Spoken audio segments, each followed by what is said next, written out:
ప్రతిరోజు మనకు కనిపించే ఏకైక దేవుడు సూర్యుడు. కాని ఎప్పుడైనా గమనించారా, సూర్యభగవానుడి రథానికి కరెక్ట్గా 7 గుర్రాలే ఎందుకుంటాయి? 8 ఉండొచ్చు కదా, లేక 10 ఉండొచ్చు కదా. ఎప్పుడైనా ఆలోచించారా? కశ్యప ప్రజాపతి మరియు అదితిదేవికి జన్మించిన వాడే సూర్యుడు. ఆయన ప్రయాణించే రథానికి ఒకే ఒక్క చక్రం ఉంటుంది, అదే కాలచక్రం. దానికి ఉండే 12 ఆకులు 12 నెలలను 12 రాసులను సూచిస్తాయి. అంటే సూర్యుడి ప్రయాణమే కాలం, కాలమే సూర్యుడు.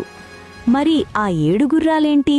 వేదాల ప్రకారం అవి గాయత్రి, బృహతి, ఉష్ణిక్, జగతి, త్రిష్టుప్, అనుష్టుప్, పంక్తి.